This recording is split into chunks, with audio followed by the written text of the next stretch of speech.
really aren't appealing for Vega at all, 56 or 64. And if you stick an AIO onto it, add another 100 or 200 bucks, just stay away. But I wouldn't necessarily call this a flop for AMD, maybe just growing pains. It is disappointing to see them not follow suit with the Budget King mindset on their CPU side, but Vega was really only meant to compete with Nvidia, not shut them out in the same way that they did with Intel.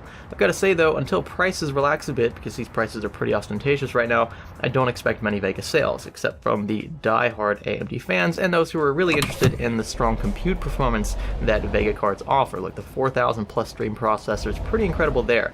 The problem is though, either these games just aren't optimized for Vega yet, or the drivers are still in their primitive states, or you just look at it from a price standpoint and say, nah, these cards aren't worth it. And as I'll discuss in my detailed V56 review, these cards do not outperform their intended rivals. Ouch.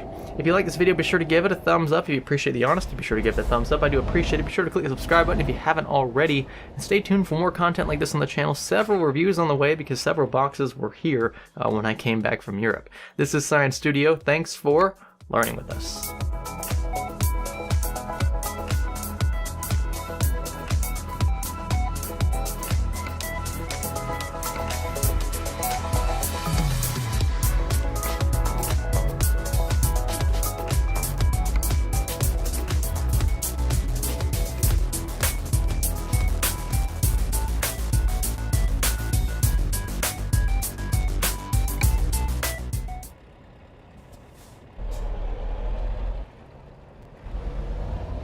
Hey guys, Chris here with the Good Old Gamer. So today, I'm going to talk about my concerns for the future of the Radeon Technology Group.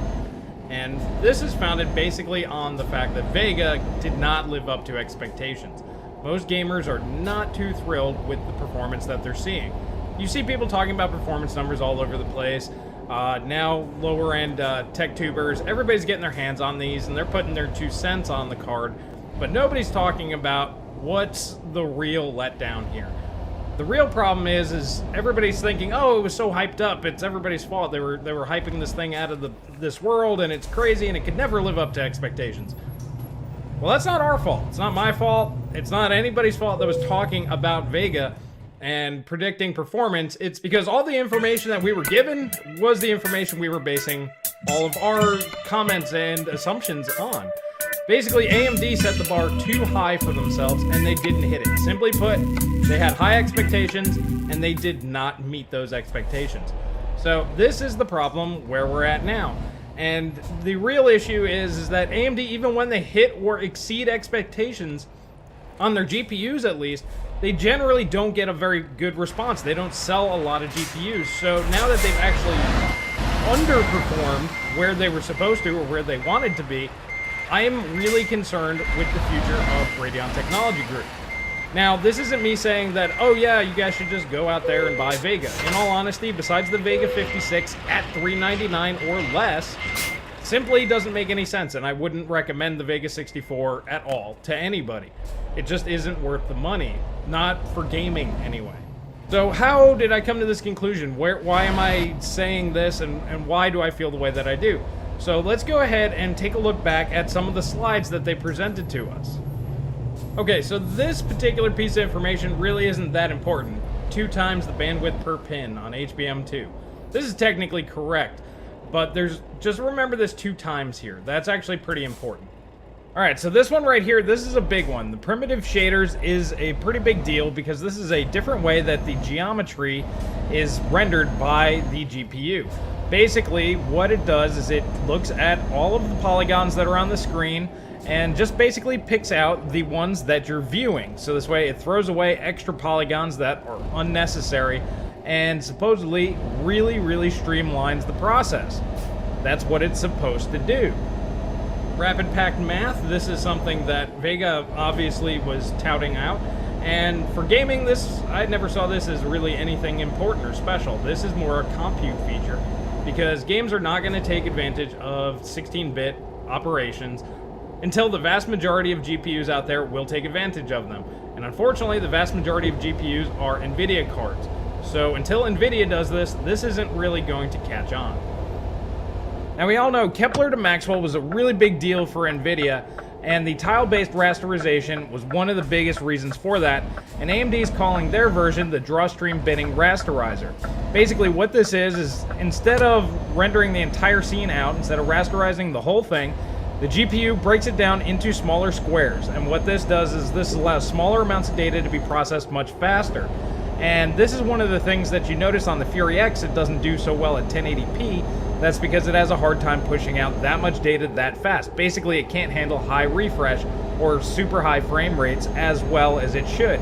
With tile-based rasterization and the smaller tiles, it should be able to pump out data a lot faster. And if you guys remember from our GPC test 2, where we compared Kepler to Maxwell, you see massive performance gains both on average and minimum. Average frame rates, core for core and clock for clock, increased 37%, and minimum frame rates increased 58%. So this is a massive performance gain simply by an architecture change. Now keep this in mind, this becomes important a little bit later on in this video. Now this particular slide is one of the ones that we didn't really pay attention to, and this is actually really important. GPUs are taking on more diverse workloads. Workstation, compute, and gaming, all on one GPU. Now this is something that we didn't put the pieces to this puzzle together quick enough, I don't think, and they were basically telling us from the beginning that they're going to have one GPU to kind of rule them all. And the jack of all trades, master of none is a decent approach when you are limited, R&D limited, and budget limited on what you can do as a company, but it doesn't make for a compelling product when you do everything okay, but nothing great. And this particular slide right here is basically the entire demonstration of Vega and why it's such a letdown for many people. Okay, remember just a little while ago when I told you about the 2 times? Well, here it is again. So over 2 times the peak throughput per clock. And this is part of their new programmable geometry pipeline. And this right here lets us know as commentators and just people trying to glean into the performance of Vega that, okay, they're shooting for 2 times IPC or GPC, depending on how you want to look at that, in certain scenarios. So that's probably a best case scenario, but they're obviously shooting for well above normal 20 to 30% that most generation to generation we see. And then in this slide, they go ahead and kind of demonstrate how they go about that. And once again, the difference between GCN, I mean, they just say CU, but I'm assuming that's supposed to be GCN to NCU, and it looks far more efficient. Look at how many more operations there are per cycle. And then you add in better texture compression and just memory utilization with the HBCC. Okay, this sounds like a great package. Though when that's the information given to you as an enthusiast, a PC enthusiast, or some sort of tech tuber, or whatever you want to call it, I pretty much consider myself just an enthusiast who has a mouth and likes to voice his opinions. But, you know, that's the information that they're providing to you. It's pretty clear. I mean, I gave you my 2 cents on what I was reading, which was pretty much exactly what I was seeing right in front of me. Now, taking a company at their word is never the best idea. And like I just said, when they said 2 times the peak throughput, you know, they say peak in there, so that's kind of the best case scenario. So you know it's not going to be quite that high. So you have to let your inner cynic out and go, okay, it's not going to be quite that good, but they're obviously shooting for really, really high gains. That's true. I mean, if they were like, 20% peak, you know, increase, you'd be like, all right, well, maybe it's 5 or 10% better. And then it's not that big of a deal if it's the same. But AMD just had a successful launch of both Polaris and Ryzen. The information they gave us on those 2 products were pretty much spot on. They went ahead and showed the Ryzen CPUs comparing with the i7-6900K, and in all honesty, it performs just the same way that we would predict. Clock for clock against each other, it outperforms the 6900K. Now in gaming, it's a little bit slower, but that's due to game architectures, and there's nothing AMD can do about that. But in productivity and workloads that utilize the latest technologies, it is faster, clock for clock, core for core. Same thing with the RX 470 and 480. They didn't come out to a lavish, sort of review when they first came out, but AMD was targeting the mainstream. They were basically trying to get R9, 390, and 390X level performance at about half the TDP and under $200. And they achieved that. Now, granted, due to stock and supply, prices went up, but I mean, that's out of their hands. It's kind of like with Vega right now.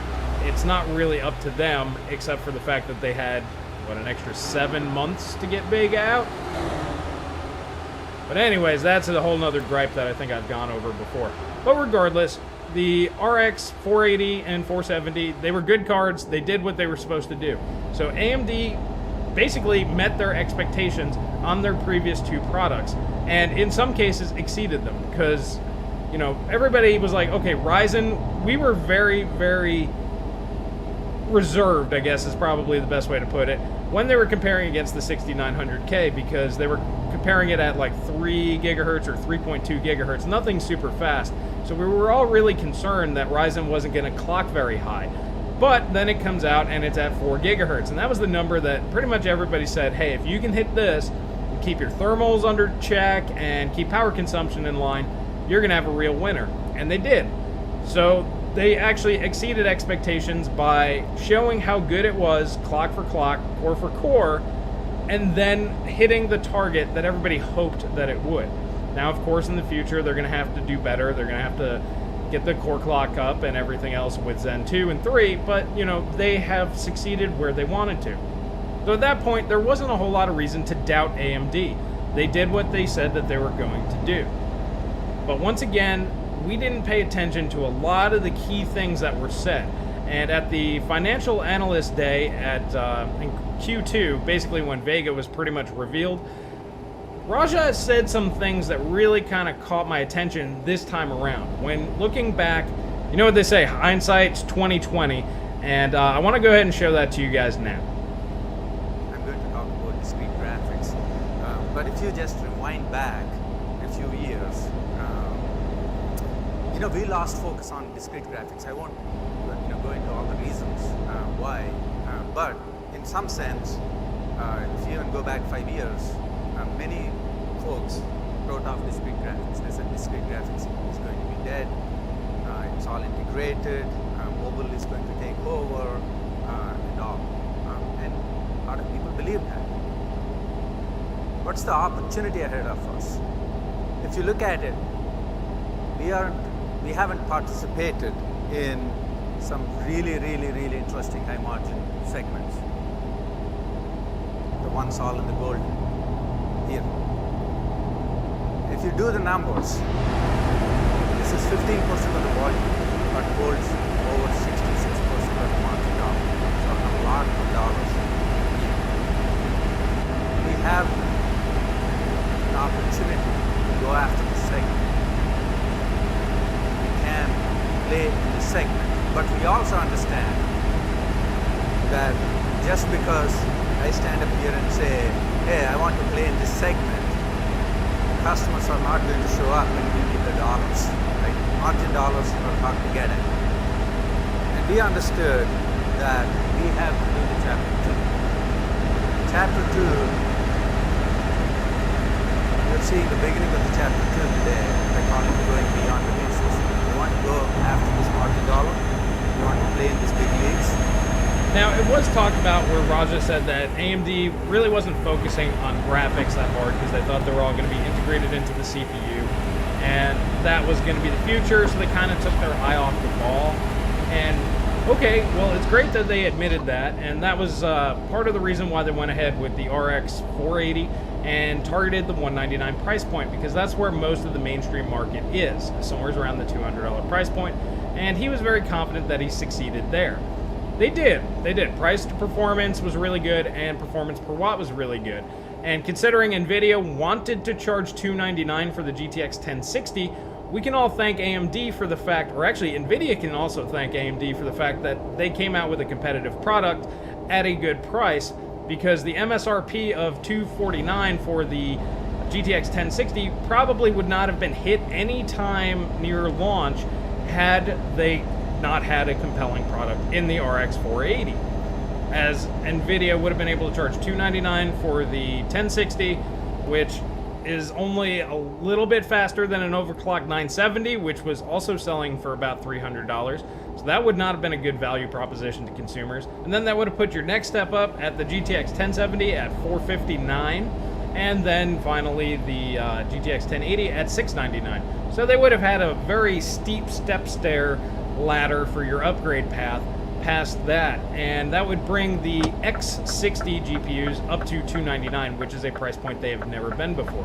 So by the RX 480 coming out at $200 and $239 respectively, that helped NVIDIA go ahead and really dominate with the GTX 1060 at a price point that people felt was much better. And looking at the Steam hardware survey, the GTX 1060 is the chart topper. And this is due to the fact that its price to performance was much better. Now the second part that I just showed you guys there was where Raja, and this really hammered home, especially this time watching it because I couldn't remember the numbers, the fact that they consider the server grade and workstation, the compute market, the golden market. So that's where the money is. And the numbers that he threw out there, like I said, I knew that they were really good, as far as margins go, but 15% of all GPU sales basically equates out to being 66% of the total revenue or the total margins. So that's where the money is being made. So what I was thinking is, I was like, well, let me put this in perspective so people can understand this. So let's say you go to work, you work a normal job, 40 hours a week, right? And let's say you make the average here in the United States, national average is about $52,000 a year.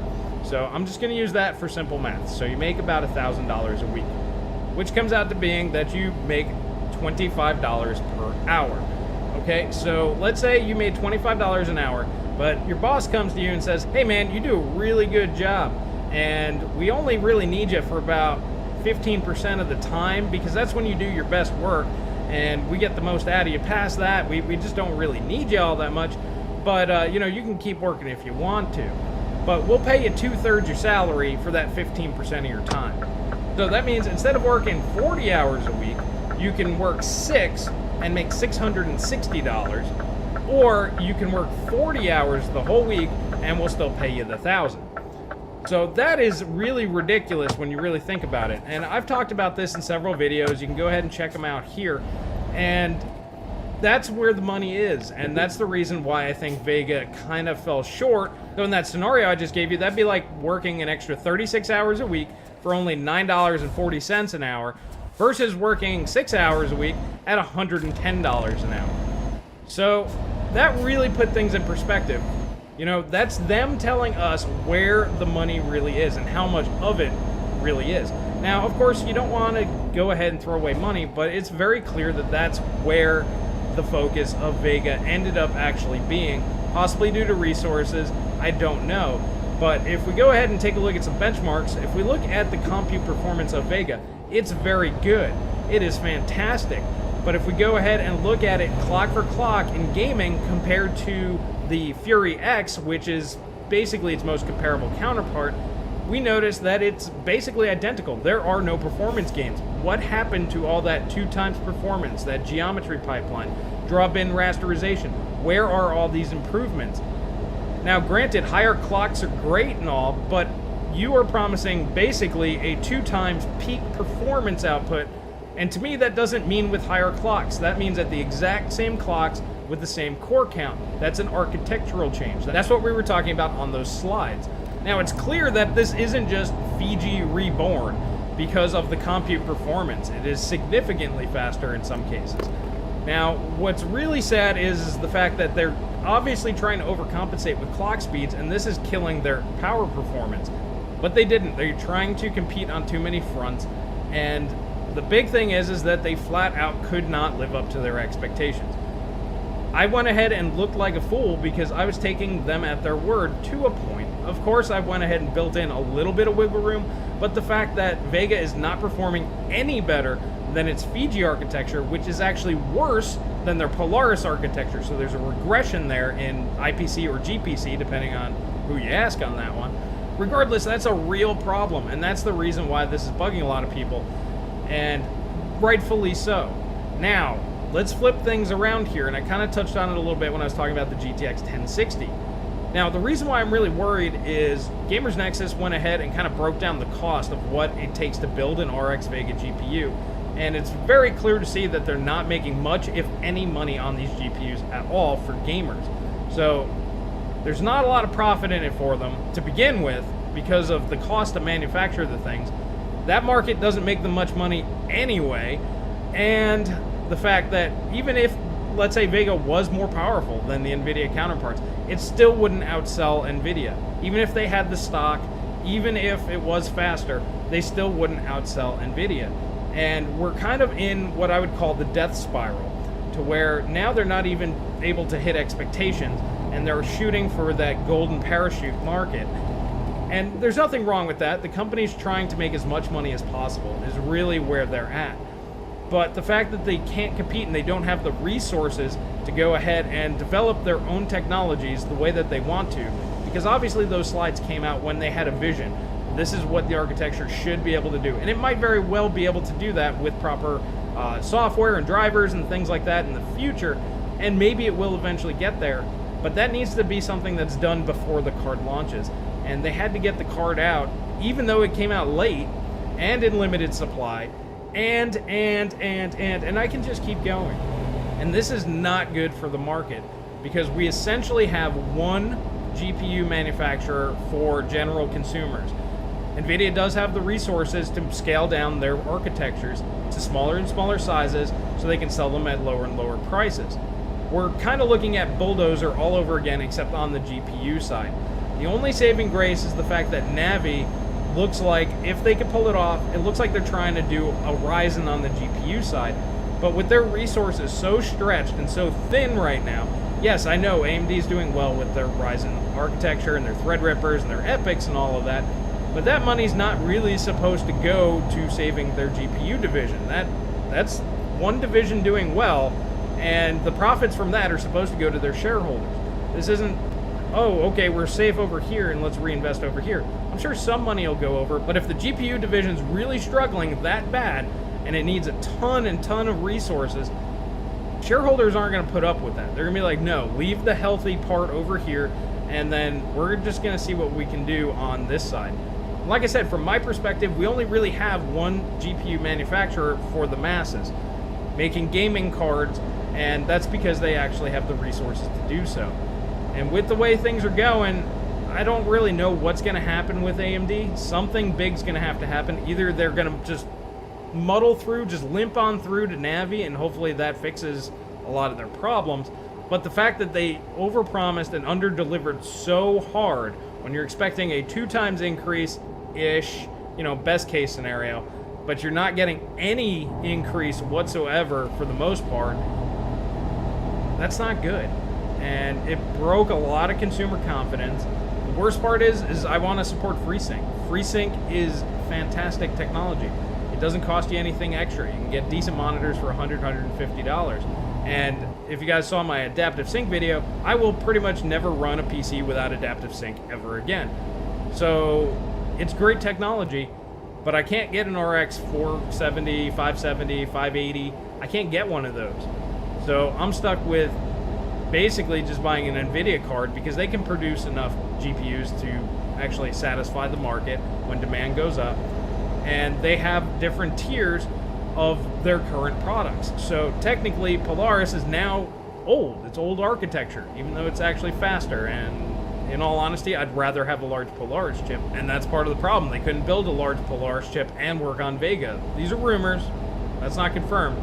But due to limited resources, they couldn't actually make a large Polaris chip to compete with the 1070 and 1080, which I think it could have. If they had a 4096 Polaris chip out there with GDDR5X, I think it would have been very competitive, because architecturally, it actually seems superior to Vega in every regard except for compute. Assuming this is true, they took resources from the gaming segment or area or focus and put it straight into their compute, because obviously Vega is probably a lot stronger on compute. Otherwise, they would have simply just said, forget Vega and just make a bigger Polaris to begin with. So, alrighty guys, I know this is kind of a rant. This is just a lot of things that I'm seeing. There's a lot of people trying to defend Vega. There's a lot of people trying to tear it down. The reality is, it's not a bad card in its own isolation. It just does not perform where it needs to be. It's too big, it draws too much power, AMD is trying to produce too many of them by throwing up voltages. Obviously, chips that probably should have been binned, they're not doing that. They're really limiting their market by not making several size GPUs. Remember Vega 11? That was a big thing there for a while, and then we heard nothing about it. That's something that I think that they could have really used. And obviously, the technology is not there for gaming. It's not enhanced for gamers, at least at this point. But there's really no point in waiting 6 months or a year for a GPU to work as it should straight out of the box. Now granted, a month or so later after launch, if a GPU runs better, gets some driver updates, that's fine. But if we're, like I said, if we're talking 6 months, a year, that's simply unacceptable. And in reality, it's hard to support AMD at this point. Like I said, the Polaris cards, in my opinion, are superior. An RX 580, I'd love to get my hands on one, but I can't because supply's not there. Why supply not there? Because AMD can't take the risk at producing too many of them and over-flooding the market, because then they'll have to take a hit, and do some markdowns, and then they'll end up losing money. So they're not going to risk it because gamers didn't support them when they did have superior architecture. GCN was way better than Kepler, and before that, Terrascale was better than Fermi, and gamers just simply didn't buy their GPUs. That's why I did videos like this, kind of trying to get people to wake up to the fact that, hey, if they're not supported, we're not going to have competition. If we don't have competition, NVIDIA is going to turn into Intel. And they're already starting to do that a little bit. Now, on the professional side, they're going to have to keep innovating because they're not, people aren't going to spend $20,000 on new GPUs that are only 10% faster. That isn't going to work. So they're still going to need to innovate. But as far as the trickle-down effect, like I said with the GTX 1060, the 1060 is basically as fast as an overclocked GTX 970 or a reference clocked GTX 980. And at $300, where they wanted that card to release, it would have just basically slotted over the GTX 970 because performance is relatively in the same ballpark. Not really much of a gain there. You do get the efficiency gains and things like that, but not a major game changer. The GTX 1070 was still a pretty good step up from the GTX 970, at that $500-ish price point. So that would have probably been worth it for people to still do. But as you can see, the higher up the stack you go, the larger the gains will be. But that stack is going to keep growing higher and higher as well. The GTX 1080 at $699 at launch, that's $200 more than normal and $100 more than where everybody kind of wanted it to be. But, the card was where it was. NVIDIA knows that for that level of performance, they can keep it out of the reach of the mainstream because, well, they're not going to spend that kind of money anyway. And enthusiasts and just people out there that need to have the absolute best, yeah, they'll pay pretty much whatever to have that. So I'm worried about the market as a whole. This isn't news if you guys have watched the channel. This has been going on for a while, but when you put all the pieces of the puzzle together, you can understand where the hype came from. It came from AMD. It's all on them. This entire thing is on them this time around. They've hit expectations recently on some of their products, and they're doing well, like Ryzen, for example. And then this is a travesty. It's nowhere near the performance level where it needed to be. It's nowhere near the performance level where they said it was going to be. And I think that's the part that's worst. If they went ahead and tempered expectations and said, hey, we're building a compute card for businesses, it'll game. But it's a compute card. And just left it there and not targeted gamers with Vega whatsoever and came out with Vega at, let's say, $800, $900. It's a compute card. Kind of like the Frontier Edition. Just have it compete in the Titan X realm. I don't think anybody would really have a problem with that because it competes well with the Titan X and that level of graphics card for those particular tasks. And if you wanted it for gaming, that'd be just fine. So there's been a lot of failures in marketing. The product itself clearly doesn't perform where it should be. There's obviously a lot of issues with the drivers. If the hardware that they said that's in the chip, if what's on those slides is actually in there, it's very clear that it's not being utilized when you see numbers like this. Of course, this is the Vega Frontier Edition, but this is the only benchmark that I've seen where we have a Fury X and a Vega GPU at the same clock speeds running the same tasks. And they're virtually identical. Well, alrighty guys, I didn't mean to bum you out. This is just more of a, hey, this is where things are, this is where things are going. There's really nothing we can do. It's really up to AMD. They're gonna have to either suck it up, take the losses and go ahead and get Navi up to snuff.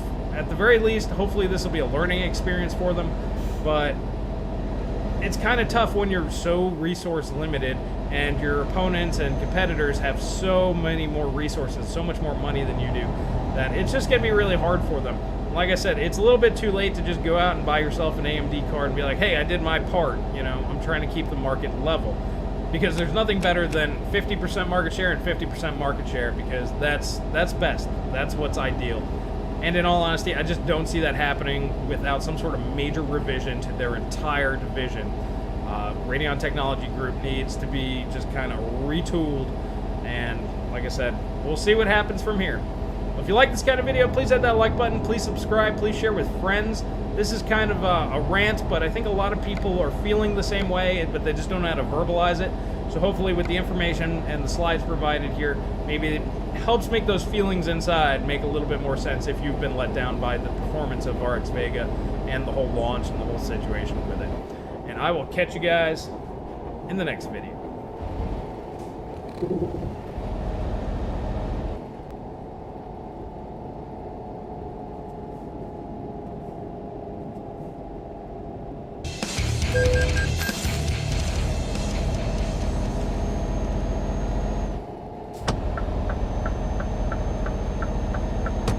No swear. Yeah, but they're still in black and white. Here we are. There goes. How's the color? Hey! Yay! Hi, everybody. I thought I was using that. We're here, Brad. Life look. Or, Gordon? All right, hey, we're on YouTube and Facebook. Yeah, we sure are. Hey, it's a 10 a.m. build. It's bear o'clock, 10 o'clock in the morning. Reason to drink and build a PC. Not a good idea if you've never done it before. Hold on. And we've had technical difficulties. This was Brad's idea, but he's out of here because we couldn't get his audio to work, and we don't want to We make miss you you, wait. Brad. Sorry, Brad. You can still have your beer though, Brad. So we are building a Threadripper system, 1920X by 1080. It doesn't mean it's made to play at 1920 by 1080. Basically, the system. If you watched our prep video, Adam and I posted a week and a half ago. This system is a build for someone who does more content creation than they do gaming. The way I sort of see it is it's somebody who works in the day, plays at night. So sort of maybe a 60-70% work machine, 30% gaming machine. Thus, 12-core Threadripper chip, 1920X. This is Brad's idea. And 1080, 1920 by 1080. This is a TI card. Of course, it will play comfortably at 1440p, 1600p, and probably 4K with some, generally pretty well. And you can buy the damn thing. That was our main reason for running a 1080 Ti. Some people are saying, oh, you should have gone Quadro, blah, blah, blah. But anyway, this is what it is. If we did Quadro, it would be a 1920X by Quadro. Not as good as 1920X by 1080. Not nearly as catchy. That's not even catchy. So we are going to build it live. And one thing I said last time is I don't think there is such a thing as the right way to do it or the wrong way to do it. There's the way that you're going to do it. Everybody has a different philosophy when they build a system. Some people like to put the board into the case and then put everything in. In this case, I actually think it's a better idea to do it outside of the case. The main reason is M.2 drives are no fun to deal with those little tiny screws when it's mounted in a case. RAM is of course easy, but then also Ryzen Threadripper, you've never done before, it's a little more complicated. I recommend putting the CPU in the motherboard and then mounting the motherboard into the case. Does everybody agree? No disagreement? It's your build. You get It's to do my however build. you wish. Elena's she's gonna complain. I will heckle you as needed. This is an Oris X399 board. One thing I'm a little bummed is they don't, the one thing that's cool in the new Asus board is I/O shield. So there's no I/O shield on this, right? So you gotta, it's a little metal plate that you put, and Asus, the Asus board actually says, you know what, you always have to put that stupid shield in. Why don't we just put it on the motherboard? Gigabyte doesn't do that. We are going to show you what else is in the box. I have not actually opened the box. So you get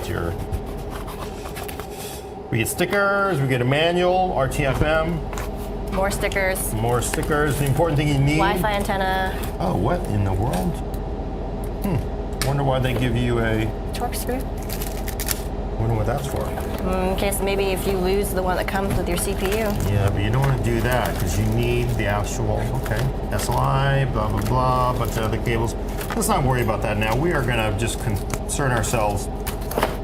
I just want to pull this out because you want to put this on top of your box. The rookie move everybody in the world makes is you put the motherboard into the case, you're all excited, and you go, oh damn, forgot to put the IO shield in. Gotta pull everything back pull it out. out, make sure you take it out of that box, put it on top of your case, put it out there so you don't forget to install it, because you're going to end up having to pull the damn motherboard back out of the case if you want to put it back in, which just sucks. Or you can ghetto it by just installing it, taping it onto the back. Have you actually done that before? I have done that because you're just like, you're done. You don't want to install the damn thing again. So, yeah, So you want to do the honors on the Threadripper 1920X 12 core? $799 for 12 cores, 24 threads.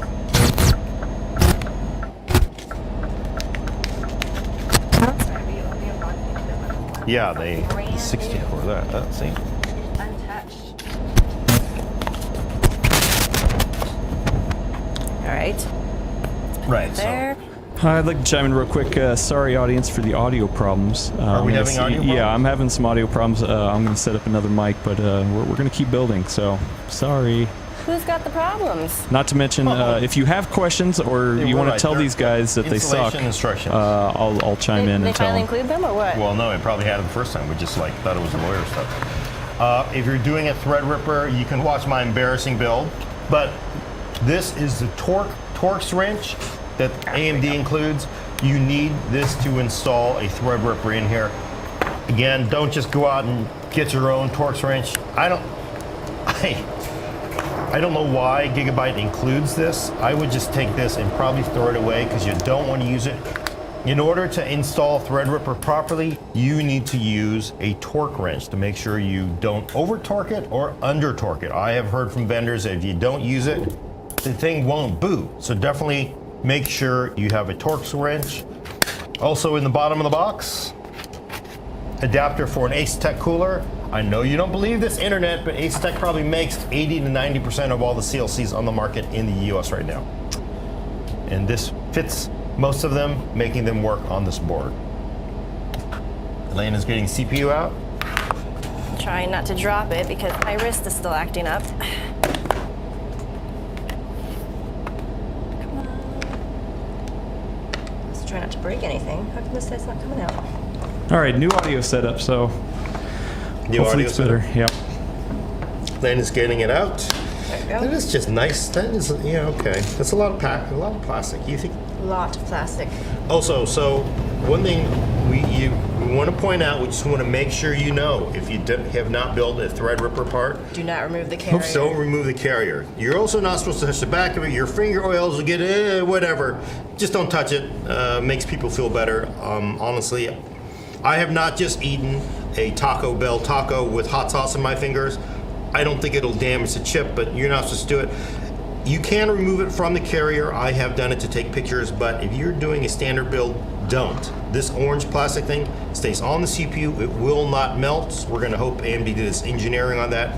I'm sure they did. It will not melt, so it'll work just fine. So also a comment from the stream. Obraxis is saying, don't forget to set IOMMU in chipset section to disable or Windows 10 won't install. Did you know that?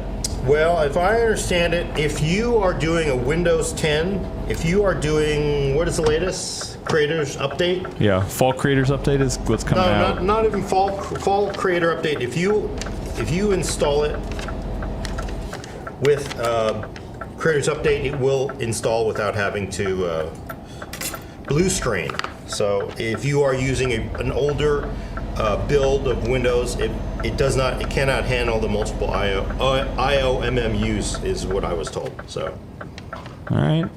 Well, I can't forget to drink my beer. I've got a beer going. So we're gonna. How funny. So you know that whole brouhaha over our installation the first time around? Yeah. These original instructions actually do tell you to tighten each screw in order. Yes. So- I kind of wonder if this is spec on some of those. So you're gonna look. So this is the tricky part.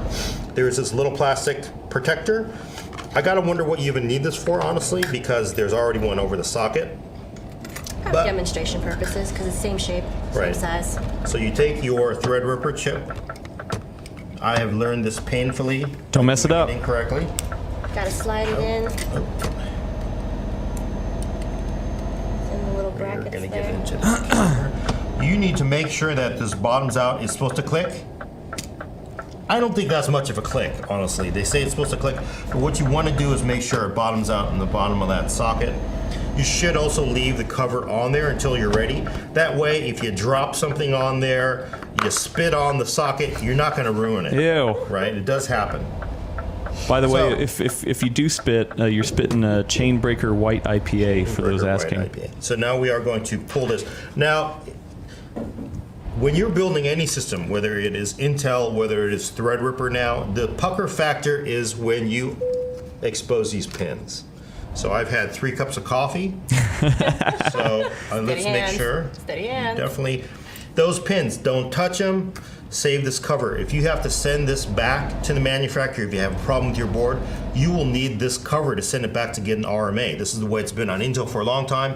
I'm going to imagine it's the same way it is with Threadripper now, because you bend that pin, you send it without any cover, you're going to trash the board. They're going to say, hey dude, you didn't send it back. So these little blue parts, you push down.